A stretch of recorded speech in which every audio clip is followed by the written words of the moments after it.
On his 62nd birthday, he didn't get cake or candles. He got a suitcase shoved into his hands and was left behind like yesterday's trash. Imagine giving everything to your family only to be discarded by your own son when you're most vulnerable. This isn't the cruelty of strangers, it's betrayal wearing your own last name, and it cuts deeper than any blade. Stay until the end to witness how he turned their plan into a reckoning they never saw coming. Subscribe now and tell us in the comments where you're watching from, because this story will leave you furious. He believed love was supposed to be unshakable, carved into the bones of family immune to time, distance, or disappointment. For decades he carried that belief like armor, protecting him against the long hours on construction sites, the endless nights when his back screamed and his hands bled. Every splinter pulled from his skin, every dollar earned under the punishing sun, had been set aside for Lucas. He was the only child, the single bright flame after his wife's death.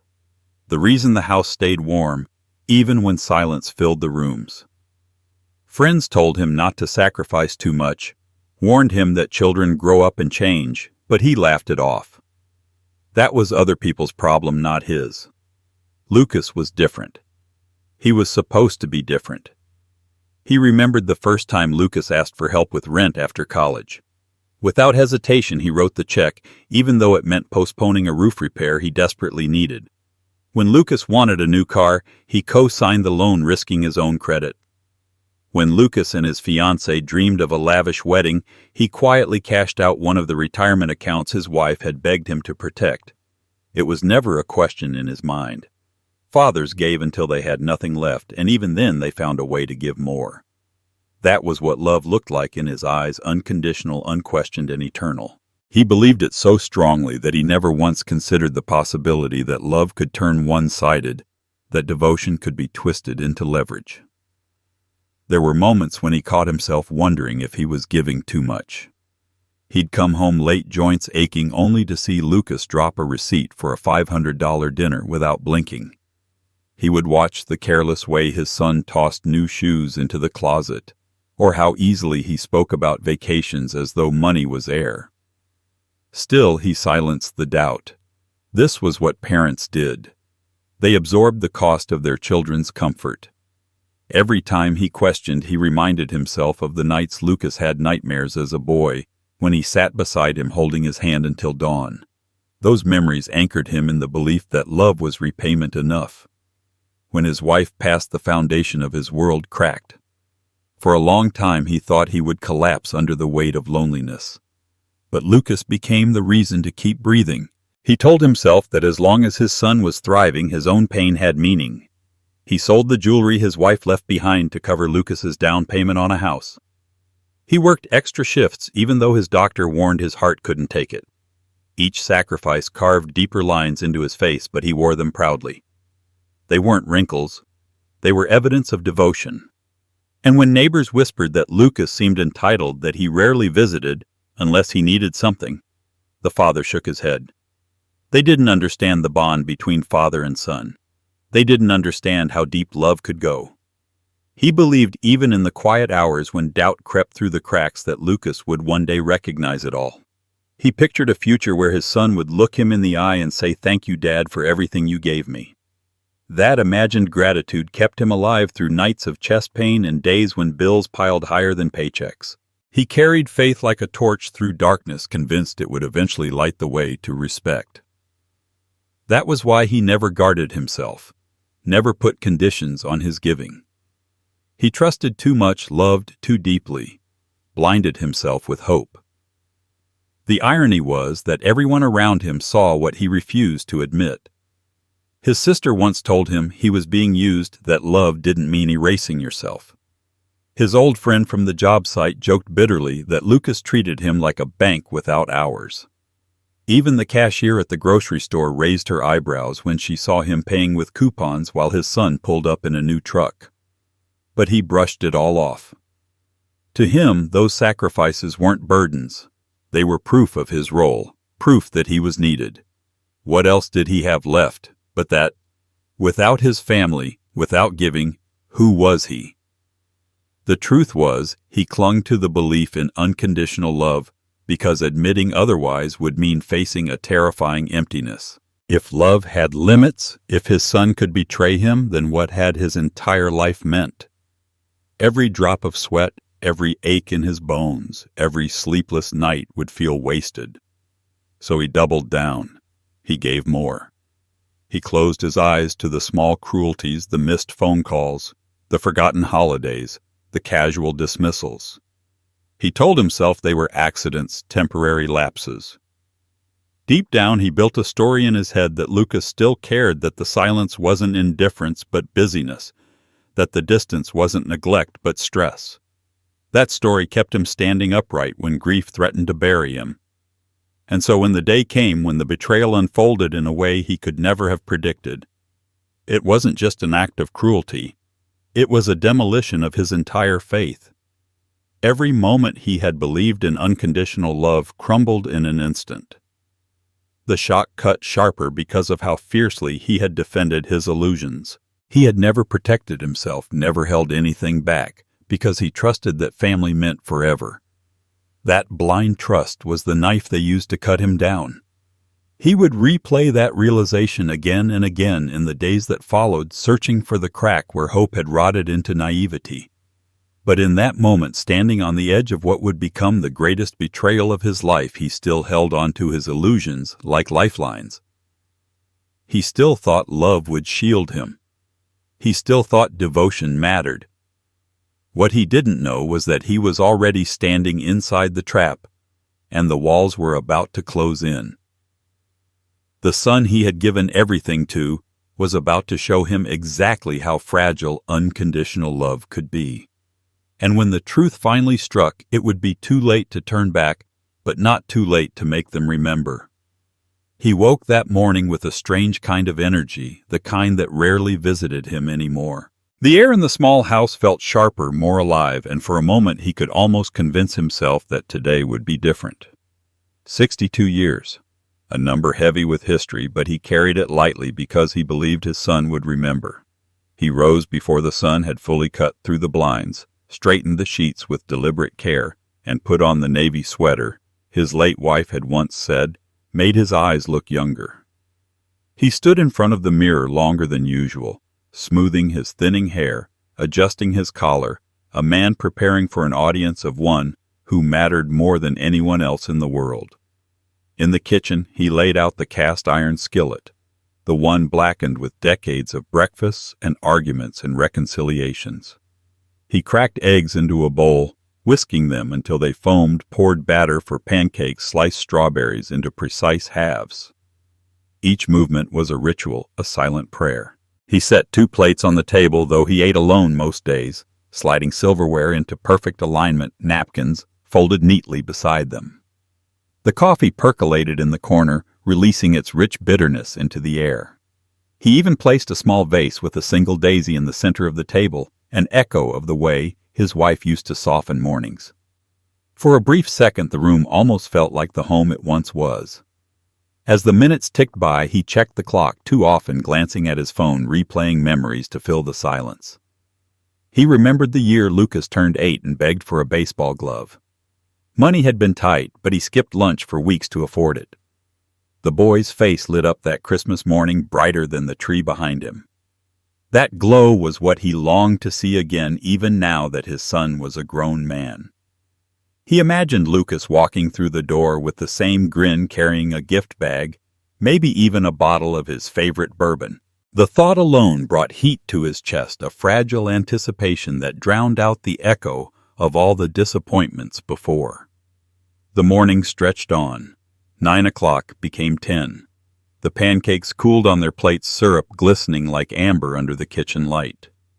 He reheated the coffee twice, pacing to the window, pulling back the curtain as though the act could summon a car into the driveway.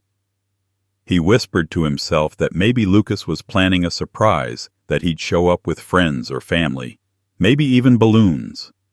The house had been so quiet since his wife's death that even the thought of noise felt intoxicating. He wanted laughter to bounce against the walls again, wanted the hollow rooms to feel alive. He wanted proof that he wasn't forgotten. At 11, Doubt began to creep in. He checked his phone again, scrolling through old texts just to see his son's words rereading the mundane exchanges about money bills, repairs. They felt sterile, transactional, but he forced meaning into them. He replayed voicemails where Lucas sounded hurried, distracted, always with something more important to do. Still, he believed today would be different. Birthdays mattered. Surely his son would remember that. He poured himself another cup of coffee. He didn't need the steam fogging his glasses, the bitterness scraping down his throat. The silence pressed harder now, filling the gaps between his breaths, mocking the hope that refused to die inside him. By noon, the pancakes were inedible, rubbery, and cold, the strawberries limp and darkened. He scraped them into the trash, each clatter of food hitting metal louder than it should have been. He left the second plate on the table, though untouched, a stubborn gesture against the loneliness. He sat across from it, staring at the empty chair, imagining his son sitting there laughing, eating, asking about the old days. He let himself drift into the fantasy, desperate enough to ignore the ache in his chest.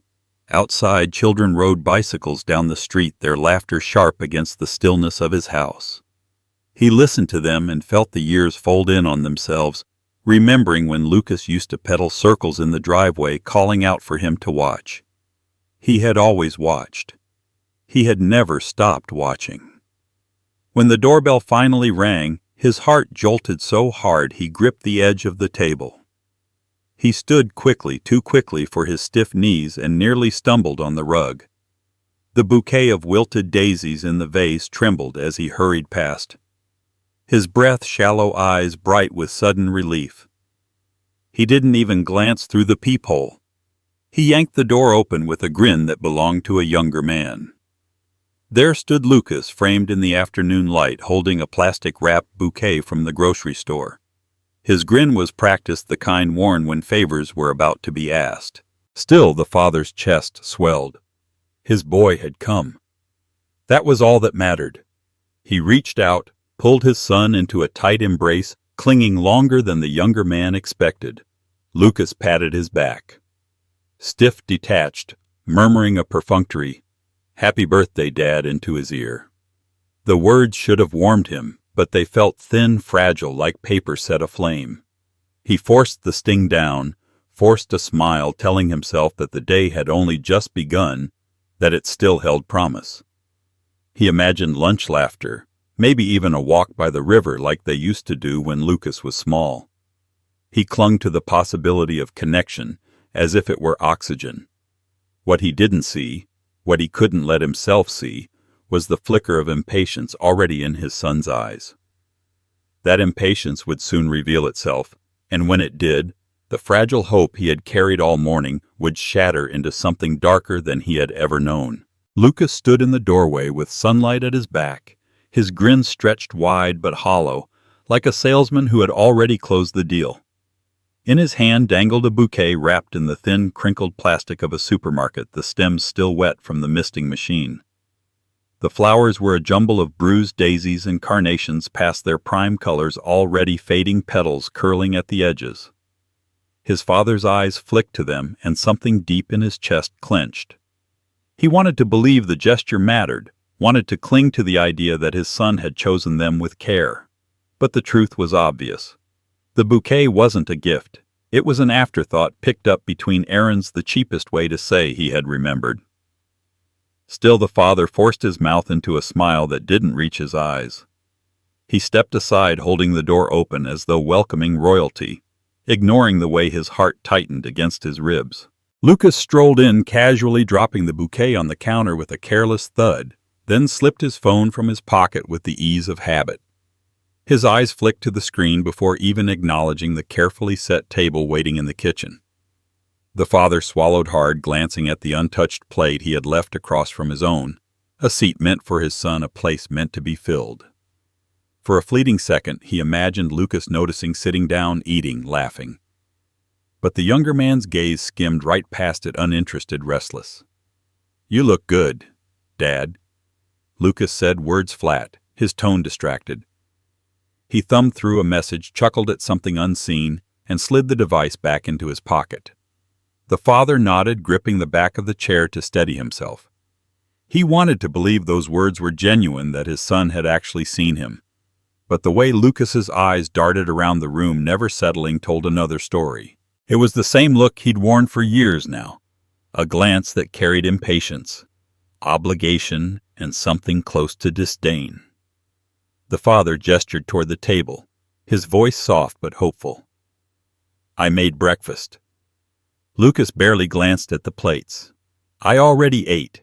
He said it with a shrug, as if the hours his father had spent whisking, flipping, slicing meant nothing, as if the meal was just clutter on the table instead of a gesture of love. The father's smile faltered, but he quickly tightened it back into place, pretending not to hear the indifference under the words. He pulled out a chair, sat down slowly, and tried to fill the silence. He asked about work, about Lucas's wife, about anything that could bridge the widening canyon between them. Each answer was short-clipped, tossed into the air like scraps, the kind of responses given when the speaker's mind is elsewhere. The bouquet still sat on the counter, dripping faint circles of water onto the wood. The father's eyes kept returning to it, a symbol of everything unspoken. He wanted to reach out, arrange the flowers in a vase, make them look like more than what they were. But his hands stayed still. If he moved, he was afraid the fragile illusion of the moment would collapse entirely. Lucas leaned back in his chair, crossing his arms. "Get dressed. I made lunch reservations." The father's pulse quickened. Lunch reservations. The words felt like a gift, a second chance, a lifeline thrown to him after a morning of disappointment. He nodded quickly, too quickly, rising with a stiffness that betrayed his eagerness. He hurried to his bedroom, swapping the sweater for a pressed shirt, smoothing the collar again and again. He checked the mirror twice, then 3 times, trying to steady the lines of age carved into his face. He told himself Lucas had planned something thoughtful, something worthy of a birthday. When he returned, Lucas was standing by the window, staring at his phone again, the light from the screen reflecting in his eyes. The father's heart sank, but he kept moving forward, kept believing. He picked up the wilted bouquet, found a vase under the sink, and filled it with water. The flowers perked slightly, though their colors stayed muted, tired. He set them in the center of the table, forcing them into the role of centerpiece. He told himself they were beautiful because they came from his son's hand, no matter how carelessly chosen. "Ready?" Lucas asked finally, slipping the phone away. The father nodded, too afraid to speak, his throat tight. He followed his son out the door, locking the house behind them, glancing once at the quiet kitchen through the window. The plates still sat there, the pancakes long since hardened, the coffee cold. For a second he imagined returning later that night to eat alone, the chair across from him still empty. He forced the thought away, focusing instead on the sound of his son's footsteps on the porch, the way the afternoon sun lit his shoulders. He walked beside Lucas toward the car, inhaling deeply, as if the very air might cleanse the ache in his chest. He told himself this was enough. His son was here. They were going out together. That was all he had wanted. That was all he had asked for. What he didn't know, what he couldn't yet see, was that the road ahead would not lead to celebration. It would lead to revelation, to a place where the truth could no longer be hidden behind bouquets or hollow smiles. The drive would strip away the last illusions he clung to, and by the time the car stopped, the fragile balance between father and son would collapse into something irreversible. The words fell from Lucas's mouth so casually that the father almost didn't register them at first. Lunch reservations.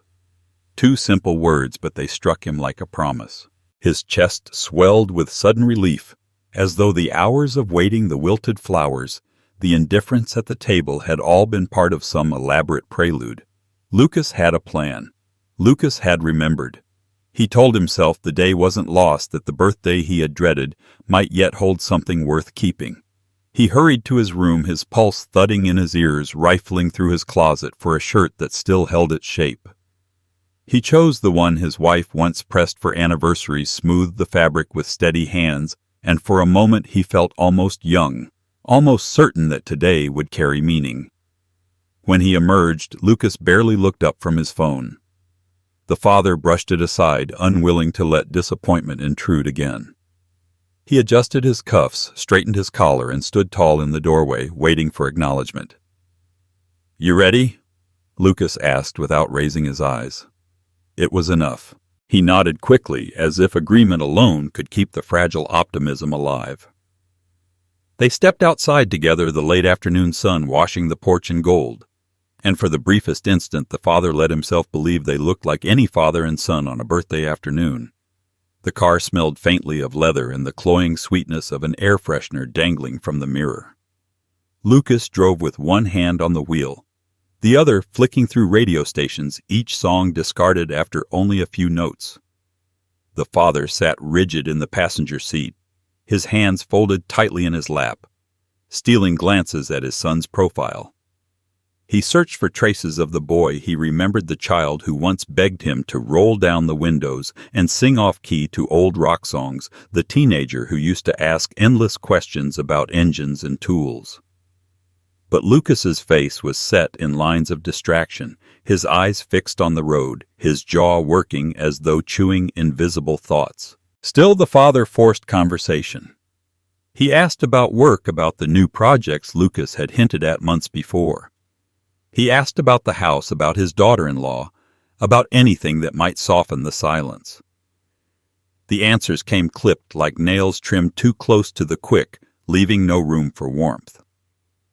Yet the father accepted them gratefully, weaving them into something larger, something that sounded in his head like connection.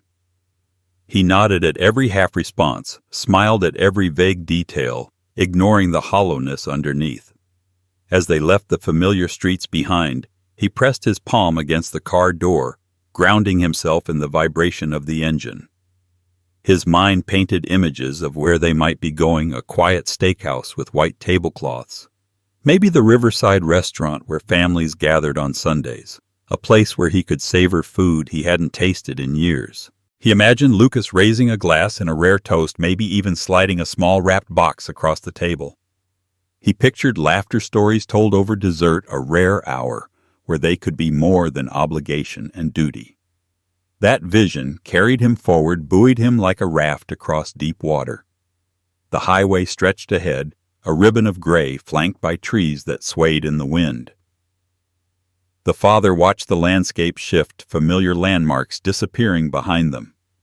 He frowned but quickly smoothed it away, convincing himself that perhaps the distance meant something grander, a destination worth the drive. He pressed his shoulder into the seat, letting the hum of the tires fill the silence. Lucas didn't seem inclined to brake. His thoughts turned again to his late wife, to how she would have laughed at his nervousness, how she would have warned him not to expect too much. But he silenced her ghostly voice, clinging to the flicker of hope. Lucas finally spoke after miles of silence. "You'll like this place. It makes sense for you." The father turned, confused by the phrasing, but Lucas's eyes stayed on the road. He wanted to ask what that meant, but fear of spoiling the fragile peace kept him quiet. Instead, he nodded, pretending the words were simply a clumsy reassurance. He pressed his lips together and stared out at the rows of maples lining the drive, their branches casting shifting shadows across the windshield. The optimism clung to him stubbornly, like a man holding onto a fraying rope above a drop. He told himself the strangeness of the drive was only anticipation that Lucas wanted to surprise him. Every mile farther from home felt like an investment in that fantasy, a payment toward the belief that love still lingered. His heart beat faster, not with dread, but with nervous joy, the kind a child feels before a party when the cake is still hidden in the kitchen. He pictured stepping into a restaurant buzzing with laughter, imagined waiters carrying trays past polished wood tables, imagined strangers glancing at them, and seeing a father celebrated by his son. The image was so vivid that he almost tasted the red wine, almost felt the candlelight warming his face. He let the fantasy pull him deeper, blind to the truth, waiting at the end of the road. The car slowed as they turned onto a long drive lined with towering trees. The father leaned forward, squinting, trying to make out the shape of the building at the end. His heart pounded harder, a drumbeat in his chest. This was it, he thought, the grand reveal, the moment his son's plan would unfold. The anticipation tightened every muscle in his body. What he didn't yet realize, what he couldn't bring himself to suspect, was that the place waiting at the end of the driveway was not a restaurant, not a celebration, not a gift at all. It was something colder, something final, something that would unravel everything he had clung to. And once he stepped through those doors, there would be no pretending left. The car slowed, the hum of the tires fading into a gravel crunch that jolted him from his daydreams of steak and candlelight. He leaned forward, squinting through the windshield as the trees parted to reveal a sprawling brick building framed by iron gates. The sign loomed overhead in scripted letters that caught the fading light like a cruel joke: Willow Pines Senior Living Facility. His chest tightened, the air caught sharp in his lungs. For a moment he thought there had to be a mistake, that Lucas had taken a wrong turn, that this was a shortcut, a detour. But the car eased confidently down the drive, and the building grew larger, more suffocating with every passing second. His pulse hammered against his ribs, each beat a warning. He glanced at his son, searching for reassurance, for some hint that this wasn't what it looked like. Lucas's expression was calm, focused, his jaw set in a way that made him look older, harder, a stranger behind the familiar face. The father's voice trembled when he finally spoke. "This isn't the city. This isn't a restaurant." Lucas didn't answer at first. He pulled into a space near the entrance, cut the engine, and only then turned to face him. "Dad, we need to talk," he said, his tone even practiced, like he'd rehearsed it. The words weren't an invitation. They were a verdict. The father's hand gripped the door handle, slick with sweat. His mind spun, scrambling for explanations, for any thread of logic that could unravel this horror. "Why are we here?" His voice cracked, half a demand, half a plea. Lucas sighed, leaning back against his seat, eyes narrowing with the weariness of someone who had convinced himself he was right.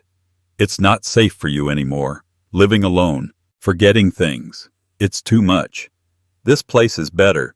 You'll have people to look after you. Activities. Meals. It's what's best." The father shook his head slowly, disbelief etching every line of his face. "On my birthday? You brought me here on my birthday." His words trembled, edged with a bitterness he couldn't contain. But Lucas had already stepped out of the car. He opened the trunk with a smooth click, and the father froze as he saw his suitcase sitting there neatly packed. Packed without his knowledge. Packed without his consent. The reality hit like a blade to the gut. His own son had planned this, arranged this, decided this long before the drive began. He felt his knees weaken as he climbed out of the car, the ground beneath him tilting. He stared at the building's looming facade, the sterile windows reflecting back a life he had never chosen. He wanted to run, to scream, to demand the years back, the sacrifices back, every dollar and drop of sweat he had given without question. But the words died in his throat, smothered by the icy calm of his son's gaze. Lucas lifted the suitcase effortlessly, as though it weighed nothing, and motioned toward the entrance. "Come on, Dad. Don't make this harder than it needs to be." The father's hands curled into fists at his sides. He looked around desperately at the cars passing on the distant road, at the families walking inside with flowers and cards, at the nurses waiting by the doors with plastic smiles. The world kept moving, oblivious to the betrayal unfolding on the gravel path. His breath came fast, ragged, but his feet moved forward against his will, each step heavier than the last. Inside, the air smelled of antiseptic and overcooked vegetables, thick and suffocating. A receptionist smiled too brightly, sliding forms across the counter, her pen tapping impatiently. Lucas signed without hesitation, his signature bold, final, as though erasing his father's place in the world was no different than authorizing a delivery. The father stood motionless, his heart pounding so loud he could barely hear the words exchanged. His eyes locked on the suitcase resting by the desk, his life reduced to a single piece of luggage. They led him down a hallway lined with beige walls and faded artwork, the kind designed to comfort but failing miserably. His shoes squeaked against the polished floor, echoing like a funeral march. He caught glimpses of other residents slumped in wheelchairs, eyes glazed, hands trembling. The sight hollowed him, stripped the last thread of illusion from his chest. This wasn't safety. This wasn't love. This was exile. When they reached the room, his breath hitched. Two narrow beds pressed against opposite walls, a small dresser between them, a single window facing a brick wall. His knees buckled, but he steadied himself, clinging to the doorframe as though stepping inside would erase him completely. Lucas set the suitcase at the foot of the bed, then clapped him on the shoulder with a forced smile. "You'll get used to it." The father's throat burned with words unsaid. He wanted to shout, to tell his son about every sacrifice, every night he went hungry so Lucas could eat, every dream he buried so his sons could live. But when he opened his mouth, no sound came. His heart ached too fiercely, his pride cut too deep. He sat on the bed slowly, the mattress stiff, the sheets smelling of bleach. The wilted bouquet from earlier flashed in his mind, its colors drained, its beauty discarded, and he realized he was the bouquet now once cared for, now left to wither. Lucas checked his phone again, muttered something about having to go, and then he was gone, the door clicking shut behind him. The silence that followed was deafening, heavier than the years of solitude that had preceded it. He stared at the brick wall outside the window, his vision blurring, his chest rising and falling with the effort of holding himself together. But as the tears threatened, something else stirred beneath the grief. It was faint at first, a flicker in the darkness, but it grew with every heartbeat. It wasn't hope, not yet, but something colder, sharper. Betrayal had carved a wound too deep to heal with forgiveness. And though he sat in a room meant to erase him, a place designed to strip him of identity and power, his mind whispered of another future. One where the tables would turn, one where the son who had walked away so easily would learn that some fathers do not fade quietly. The walls pressed in the air, heavy with defeat, but beneath it all a decision began to take shape. He would not stay erased. He would not let this be the end. And when the moment came, when the chance revealed itself, the reckoning he carried in silence would be swift and unforgettable. Lucas's voice carried the kind of finality that left no room for protest. He stood at the foot of the bed with his arms crossed, as though this decision were not just necessary but inevitable, as though the months of quiet planning had been nothing more than an act of responsibility rather than betrayal. He explained it in the same tone he might use to discuss insurance policies or mortgage payments, calm and clinical, as if stripping his father from his home and life was simply another item to check off a list. "It's safer here, Dad. You'll have people around. You won't have to worry about anything. I've already taken care of the paperwork. Your things are packed. This is what's best." The words landed like blows. Each syllable tore through the thin veil of dignity the father had managed to hold on to. Safer here. The phrase rang in his ears, a mocking echo against the sterile walls. For decades he had built safety for Lucas, hammering nails into roofs, patching leaks in the dead of winter, working overtime to cover tuition bills. Safety was the foundation he had poured with his own blood, his own bones. Now his son had the gall to use that word against him, to dress betrayal in the costume of concern. His gaze drifted to the suitcase propped against the dresser. It was zipped neatly, his clothes folded by someone else's hand, his privacy stolen as efficiently as his independence. That suitcase was proof that the decision hadn't been sudden. Lucas had gone through his drawers, chosen what was worth keeping, discarded what wasn't. The invasion was intimate, deliberate, and humiliating. His life had been condensed into a handful of shirts, a pair of shoes, and a toothbrush, as if decades of sacrifice could fit into a single piece of luggage. He sat motionless on the stiff mattress, staring at his son. Words struggled to form but crumbled before they reached his lips. What could he say that would pierce the armor of self-righteousness Lucas wore so easily? He saw it in his son's eyes. The belief that this was maturity, that this was responsibility, that cruelty disguised as duty was somehow noble. It was the look of a man who had convinced himself that betrayal was love, that abandonment was mercy. The father clenched his fists until his knuckles whitened, but he didn't lash out. He remembered the boy who once cried over a scraped knee, who once clung to him in thunderstorms. That boy was gone, replaced by a man with steady hands signing papers that transferred authority from parent to child protector to jailer. He wanted to scream that he wasn't weak, that he didn't need this place, that his mind was sharp and his body still his own. But his throat betrayed him, constricted by a mixture of rage and disbelief. Lucas placed the clipboard on the nightstand, tapping the pen against it like a gavel.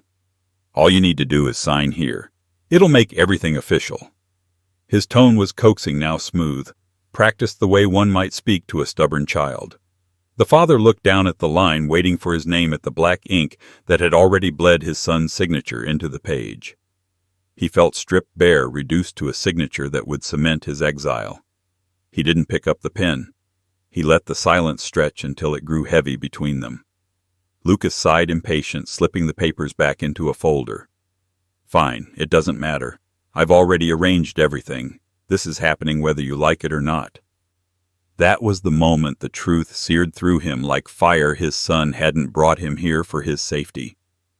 He had brought him here to erase him, to tidy away the inconvenience of an aging father so life could run smoother, cleaner without him in the way. The father's chest burned with humiliation. It wasn't just the betrayal, it was the casual ease with which it had been carried out.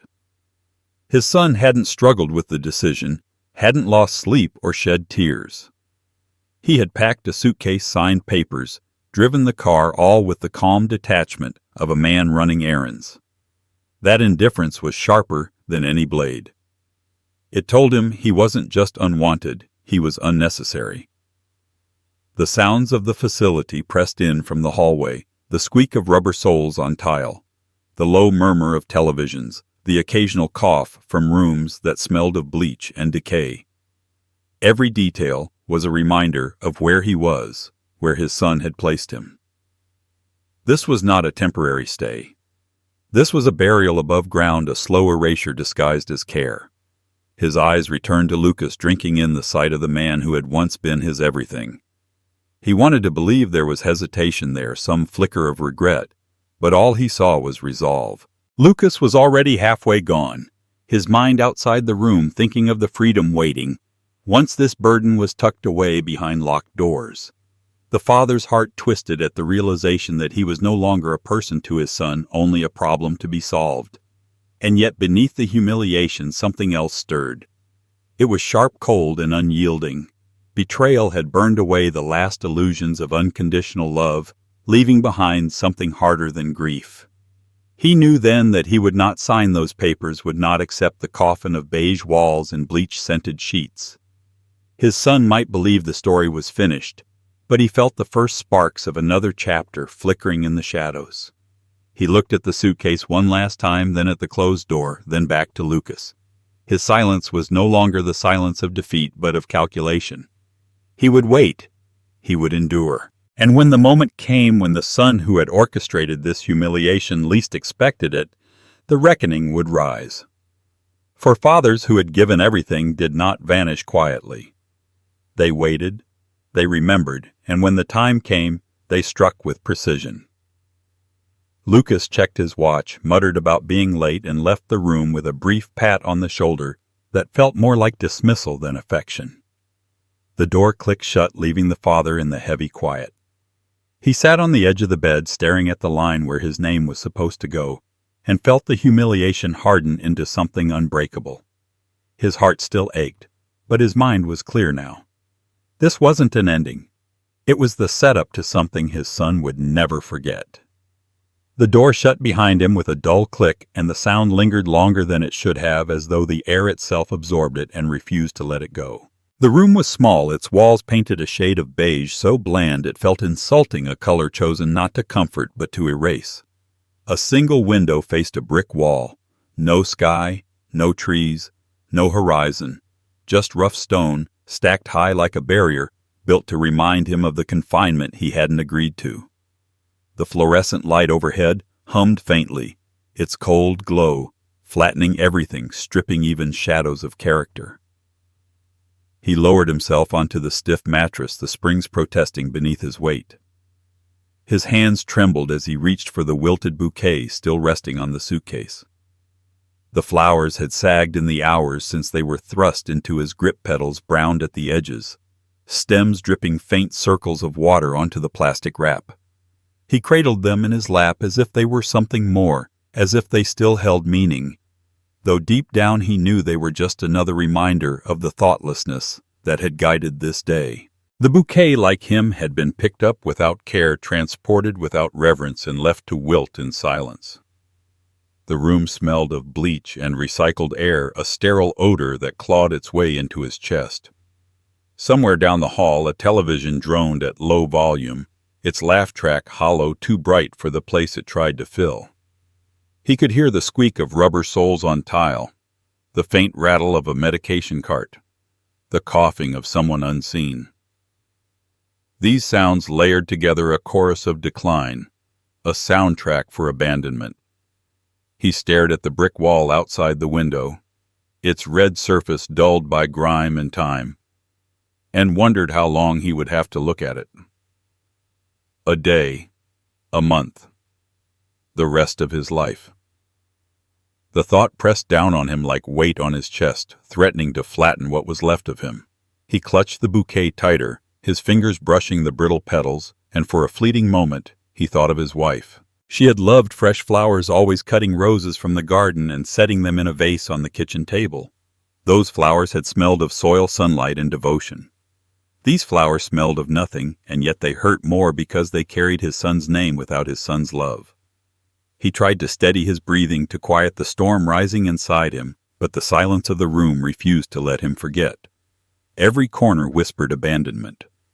The chair in the corner stood empty, a place where visitors might sit if he had any.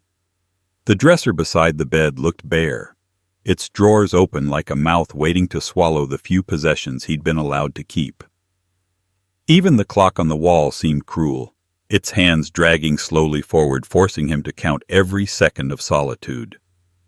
He leaned forward, elbows on his knees, bouquet crumpled between them, and stared at the floor. The linoleum gleamed too brightly, as though someone had tried to polish despair into submission. He thought of the house he'd left behind, the scuff marks on the hardwood from Lucas's toy cars, the faint coffee stain near the sink from mornings with his wife. Those imperfections had meant life history memory. This place had none of that. It was blank, stripped, hollow. It was not meant to be lived in, only endured. A sound escaped his throat, not quite a sob, not quite a laugh. Something raw caught between them. He pressed the back of his hand against his mouth, willing himself to stay composed, but the ache was too deep. The betrayal burned hotter than the loneliness. It wasn't just that his son had left him here. It was that his son had planned it, signed papers, packed bags, smiled while doing it. The cruelty wasn't in the act alone. It was in the certainty with which it was carried out. His eyes lifted again to the window. That brick wall became more than stone. It became a mirror of his confinement. It mocked him with its permanence. No matter how long he looked, it would never open to reveal freedom or beauty. It would always be brick, immovable and merciless. He wondered if that was why the room had been chosen, because the wall would remind him every day that there was no way out. He sat there for what felt like hours, motionless, bouquet still in his lap, the silence pressing in like water filling a sinking ship. His breathing slowed, his heartbeat steadied, and he let the emptiness seep into his bones. He told himself he was done feeling that he was nothing more than a body in a chair, a name on a clipboard, a burden signed away. For a moment he believed it. For a moment he thought the room had won. But then a flicker moved beneath the weight.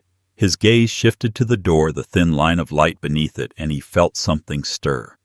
It wasn't hope, not the soft thing he had carried all morning, not the fragile belief that love could save him. No, this was different. This was harder, sharper, born not of faith but of fury. The loneliness was real, the emptiness undeniable. But inside it, something new was growing. Something that looked at the brick wall, not as a prison, but as an obstacle. Something that refused to be erased. He sat up straighter, set the bouquet on the nightstand, and clenched his hands until the blood returned to them. The room was cold, the air heavy, but his mind had begun to burn with a clarity that the silence could not crush. They thought he would fade here. They thought he would wither quietly like the flowers in his lap. They were wrong. The footsteps in the hall grew closer, rubber soles squeaking against polished tile, and he looked toward the door. Whoever entered next would see only a man in a chair, quiet and contained. They wouldn't see the decision already forming behind his eyes. They wouldn't hear the promise carved into his thoughts. That would remain hidden, waiting, sharpening. Because this room was not his end. It was the beginning of something far more dangerous, and when the time came, the silence would be broken in ways his son could never imagine. The truth sank in slowly like poison, spreading through the veins until it hardened into something undeniable. This place was never about safety, never about care. It was about erasure. Every detail confirmed it: the pre-packed suitcase, the clipped explanations, the way Lucas's eyes had already looked past him, as if he were a problem solved, not a father alive. The phone in his pocket, once his last tether to the outside, had gone silent hours ago. When he asked for it, a nurse smiled too brightly and explained that his line had been simplified to avoid confusion. Simplified meant cut, disconnected. His voice had been severed before it could reach the world beyond these walls. He sat on the edge of the bed, hands gripping the stiff sheet, pulse hammering against his ribs. The realization pressed down with suffocating weight. This was not a refuge. This was a coffin with beige walls and fluorescent light, and his son had lowered him into it without hesitation. He was no longer a man with choices, no longer a father, no longer even a burden. He was nothing stripped to a room number on a chart and a clipped note in a file. The taste of humiliation rose bitter in his throat, but underneath it surged something hotter, sharper: anger. It clawed through the numbness, burned away the fragile illusions he had carried into this place. He thought of every sacrifice that had led to this moment, every paycheck spent, every hour worked, every dream buried. He remembered the nights he had gone without food so Lucas could eat better, the winters he had skipped heating the house to cover tuition, the years he had traded away his own life piece by piece in the name of love. And for what? To be signed away? Silenced, erased. He rose, pacing the room, his reflection catching in the narrow mirror bolted to the wall. The man staring back looked older, smaller, contained by his surroundings. But his eyes told another story. They were sharp, alive, burning with a fury that the beige walls could not mute. He pressed his palm against the glass, leaning close, whispering to himself. Words he hadn't spoken aloud in years. You are still here. You are not gone. But every reminder in the room fought against him. The confiscated phone, the locked medication cabinet, the polite nurses who addressed him in sing-song voices as though he were a child. They had taken not just his freedom, but his authority, stripping him of even the smallest decisions. When to eat, when to sleep, when to walk down the hall, all dictated, controlled, measured. It wasn't care, it was control, and it tasted like betrayal. The anger thickened, filling every corner of his chest until he could barely breathe. He thought of Lucas's face, the calm way he had said, "This is what's best." Those words cut deeper than any insult. Best for who? For him, or for the son who wanted a life without the inconvenience of an aging father? The truth was clear now. It was never about safety. It was about removal, about scrubbing him out of the picture so the story could continue without him. He sat back down heavily, his hands trembling, but not with weakness, with rage. They had underestimated him. They saw only an old man, weary and fragile, someone easy to tuck away. But they had forgotten who he was before the gray hair, before the lines carved into his face. He was a builder, a fighter, a man who had survived loss and carried burdens no one else could lift. He had not spent a lifetime enduring only to be erased in silence. The bouquet on the nightstand sagged, further petals scattered across the surface like ashes. He stared at it jaw tight and felt a grim recognition. That was how his son saw him now, something once alive, now wilting, disposable. The thought twisted inside him, but instead of breaking him, it sharpened him. He would not be the bouquet. He would not rot quietly in the corner of this room. When the nurse entered with a tray of dinner, mashed potatoes, peas, something gray meant to be meat, he didn't touch it. He stared until she shifted uncomfortably, then set the tray down and left.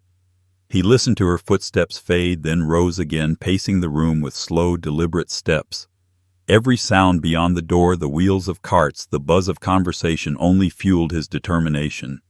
They thought he was trapped, but he was listening, studying, planning. The anger crystallized into something more dangerous than despair. It became clarity. He understood now that his son had not just betrayed him. Lucas had attempted to erase him from the narrative entirely. To them, he no longer existed as a man, a father, a decision-maker. He was meant to fade behind these walls until memory itself forgot him. But he would not allow that. The window showed only brick, but even brick crumbles when pressure builds in the right place. He pressed his palm against the glass, eyes narrowing, and whispered again, but this time not to himself, not as a plea. "You made a mistake." His pulse slowed, steadied, and a calm unlike any he had felt all day began to settle in his bones. They thought they had silenced him. They thought the cut phone line, the packed suitcase, the locked door meant the story was finished. But the truth was different. The story was only beginning. And when the time came when he stepped out of this cage, the world would know that fathers who had given everything do not vanish. They return. They remember. They reckon. The hallway outside quieted the last sounds of the evening fading into stillness. He sat again on the bed, back straight, eyes fixed on the door. The anger no longer consumed him. It sharpened him, honed him like steel drawn across a whetstone. They had stripped him of everything: freedom, dignity, voice. But in doing so, they had given him something far more dangerous: a reason. And that reason was enough, because erasure once attempted demands resistance, and resistance once born does not die quietly. What Lucas could not yet see was that his betrayal had not ended his father's story. It had ignited it. The reckoning was already alive, coiled, and waiting in the silence. And when the door finally opened again, it would not find a broken man. It would find something far more dangerous, something his son would never forget. The night dragged on with the weight of chains, each tick of the clock marking another second. He had been erased from his own life. He sat rigid on the mattress, bouquet crumbling on the nightstand, anger hardening into a weapon inside him. The corridor beyond his door was quiet now, only the faint hum of fluorescent lights and the distant shuffle of feet. He listened like a soldier waiting for the signal, his body still but his mind alive with fire. And then, without warning, the door creaked open. She stepped in softly, her presence a contrast to the sterile brutality of the place. Ruby. That was the name stitched in small blue letters across her uniform. She couldn't have been more than 26, with eyes too sharp to belong in a place designed to smother. Her movements carried no pretense, no mechanical smile. She closed the door gently behind her, holding the tray of evening meds, not like a duty, but like a shield she didn't intend to use. He studied her cautiously, waiting for the usual sing-song tone, the rehearsed kindness meant to keep old men compliant. But she didn't offer any of that. Instead, she lowered her voice to a whisper that cut through the heavy silence. "You don't belong here." The words landed in his chest like a strike of lightning. For the first time all day, something cracked inside him that wasn't despair or rage. He looked at her closely, trying to see if this was some cruel trick, another test of obedience. But her gaze didn't waver. There was no performance in her expression, only truth. He felt the heat rise in his throat, the urge to speak, to demand what she meant. His voice came out hoarse, raw from hours of silence. "Then, why am I here?" Ruby set the tray on the dresser, ignoring the rattle of pills, and leaned closer. "Because someone wanted you forgotten. But I see you. You're not lost. Not yet." Her words pierced deeper than she could have known. Forgotten. The very word he had feared all along. She had named it out loud, and in doing so she had stripped it of some of its power. His fists unclenched slowly, his shoulders easing as though the weight pressing them down had shifted. He had been treated like an object all day, shuffled from car to hallway to room, stripped of his voice and authority. Now for the first time someone had addressed him not as a patient, not as a burden, but as a man. The bouquet on the nightstand seemed to breathe again in that moment, no longer just a symbol of neglect, but a relic of defiance. He picked it up, holding the wilted stems as though Ruby's words had given them life again. His chest tightened with something dangerously close to hope. Ruby glanced toward the door, her voice still hushed. Don't let them take your fight. I've seen it before. Men stronger than you, sharper than you, fading in weeks because they believed this place was the end. Don't believe it. The father's eyes burned, but not with shame this time, with recognition. This young woman who owed him nothing had given him back something Lucas had stolen: dignity. He sat straighter, his breathing steadying, his pulse sharpening into focus. Her words weren't just comfort. They were a command. For a long moment, silence filled the room again, but it was different now. No longer the silence of erasure. It was the silence of something building, of coals glowing beneath ash. He wanted to ask Ruby why she cared, why she risked saying what no one else here dared. But he didn't. Some truths didn't need explanations. They needed only to be carried. Ruby adjusted the tray, pretending to check labels, her posture casual, but her eyes blazing with intent. They'll tell you this place is safe. They'll tell you it's where you belong. But you know better. Hold on to that. Don't let them convince you otherwise. He nodded once slowly, the motion deliberate, as though sealing a pact.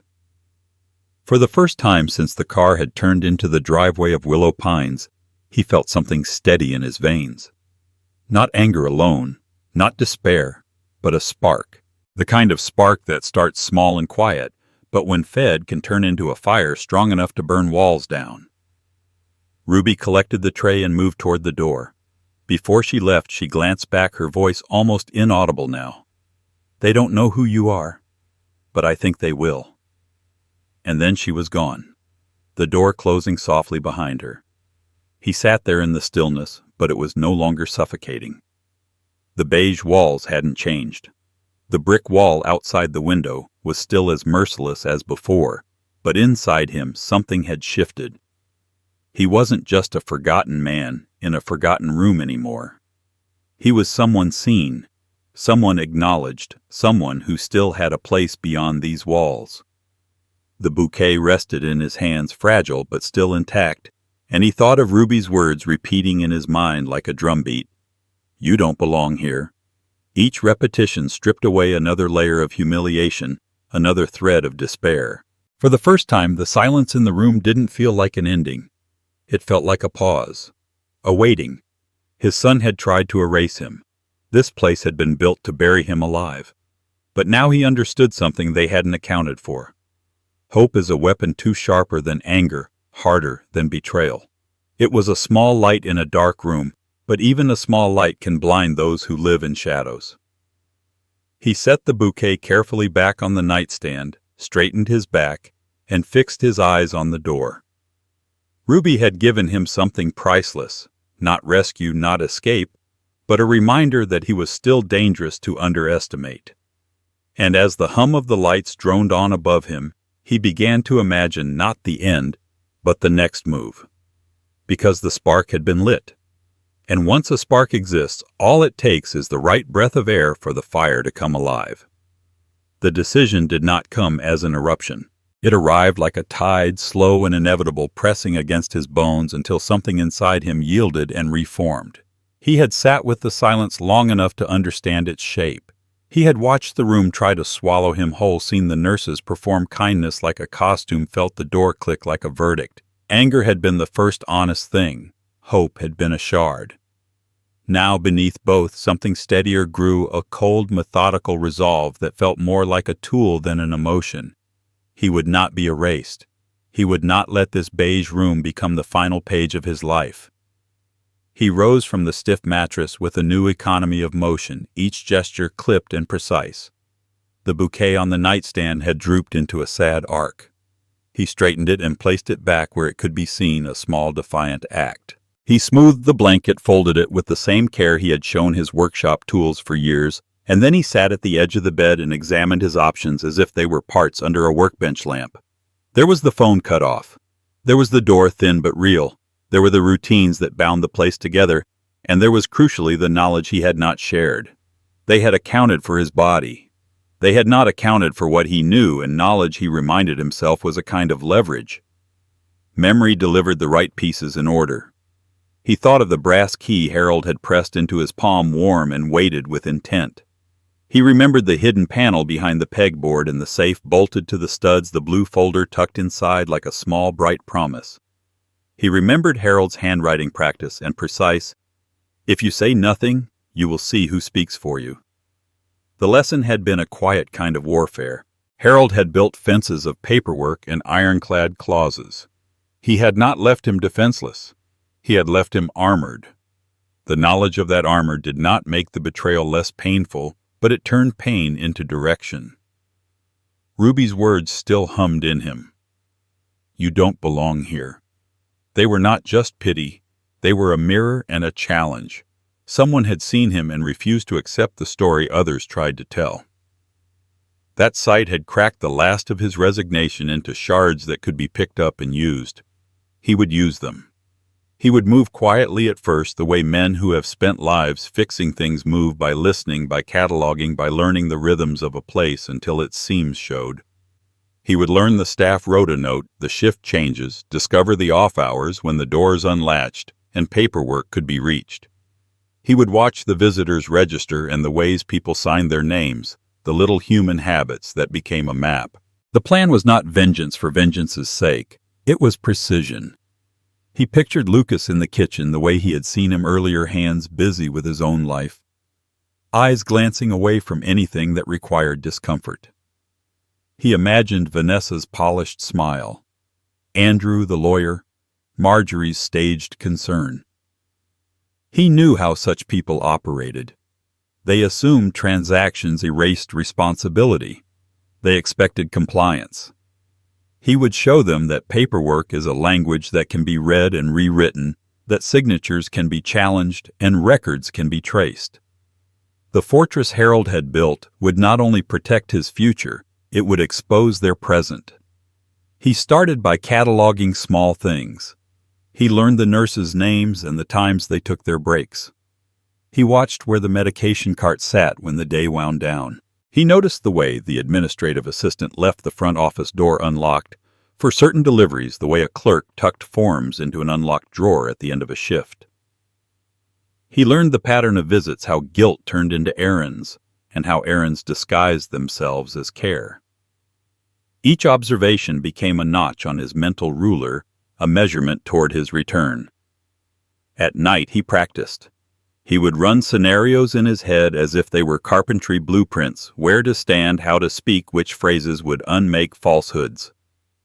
He rehearsed the names he needed to drop Carl Jensen, the recorder, the bank manager, until they felt like tools he could lay on the table. He remembered the passphrase he and Harold had chosen, a sentence strung through the ledger like an anchor. That passphrase would cut through imposters, prove identity, make the trivial arrogance of a hurried signature crumble under the force of law. The trust was an immovable object and a blunt instrument if wielded right. He cultivated patience as if it were a muscle. Action taken too soon could be used against him. Action taken with care could be unstoppable. He would not shout from the room. He would not break down in the hallway. He would move into the machinery with the quiet of a man who knows the screws and where they fit. He would make calls through authorized channels, not the way of wild accusations, but the way of documentation, certified mail, recorded receipts, county record stamps that leave marks you cannot wash away. He would make sure every contact with them left a paper trail, every request logged, every denial recorded. He would let bureaucracy become his ally. The very thing they used to erase him would become his net. There was also a social angle he could not ignore. People who slept with their doors unlocked often failed to see the power of a neighbor who notices. He remembered Clara and the way her short sentences had steadied him on the porch. He would cultivate allies, the woman with peonies, the clerk at the post office who made sure his certified letters were handled with red ink, the nurse who smirked at the way Vanessa rolled her eyes. Small human alliances could be assembled into a chorus that could not be dismissed as paranoia. He would not be alone behind the walls. That was the lesson Ruby had given him: visibility. He began to write first in neat pencil on a yellow legal pad, then in ink. The lists multiplied into strategies. The passphrase, the names and numbers, the times and dates, the list of assets hidden in a safe, the details of the trust. He drafted letters in his head that sounded less like pleas and more like demands for accountability. When the facility's staff logged visitors, he would be ready. When the county recorder printed the memorandum, he would be there with a certified copy. When the bank manager asked for identity, the passphrase would be spoken, and the voice that once measured screws and stocked shelves would be recognized as the owner of a life they thought disposable. The resolve changed him physically. Where he had been hollowed out by humiliation, he now filled with an attention that looked like energy. His shoulders, once folded with grief, straightened. He began walking the corridor when the nights were thin, learning faces, cataloging laughter, and the times it masked pain. He smiled at workers with a small, measured warmth that did not ask for pity. He kept his eyes open, letting them register everything. People who thought they had silenced him were operating under an assumption that men like him had nothing left to give. That assumption would be their undoing. He did not rush. That would be the mistake of the desperate. He would wait for moments that revealed weakness. A bank clerk on vacation, a notary distracted by paperwork, a lawyer who assumed cooperation and cut corners. He would strike not with noise, but with the quiet certainty of someone who knows where nails go and how to lever a beam free. The plan drew outlines in his mind like a house taking shape, each measure careful, each joint considered. When the time came, he would not be an imploring father begging for front-row respect. He would be a man calling accounts to order, a man showing receipts and recording signatures, a man who used patience and paperwork and the steadiness of someone who had built a life from planks and screws. He would not merely leave. He would return in a way that could not be ignored. He would make them account for what they had done. He closed his fist once, not in anger, but in agreement with himself. The room around him remained beige, the window still a slab of brick, the bouquet a drooping witness. Outside, a cart clattered down the hall, and the world continued on its soft, indifferent orbit. Inside him, however, a different orbit had begun. The spark Ruby had lit had been fanned by humiliation into a slow, inexorable burn. The plan was set. The waiting had begun. What he would do next would not be chaos. It would be craftsmanship. The reckoning would be deliberate and inevitable. He stood, smoothed his shirt, and let the silence gather around the edges of his resolve like a frame. The next move belonged to him, and when it came, their certainty would unravel in the quietest, most devastating way. Life has a way of testing us in moments we least expect.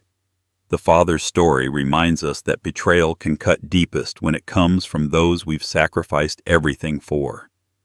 Yet it also shows that even when others try to silence or erase us, dignity, hope, and determination remain within our control. No one can take away the wisdom we've earned, the strength we've built, or the right to be respected. For older generations, this lesson is clear. We are not defined by how others treat us, but by how we respond when life turns cruel. Choosing resilience over despair, patience over surrender, and truth over silence gives us power in places designed to make us feel powerless. And in that choice, we preserve our worth and write our own ending, not the one handed to us. Stay with us for more powerful stories that echo the strength of real lives. Subscribe to the channel, share your thoughts in the comments, and let us know where you're watching from. We'd love to hear your voice.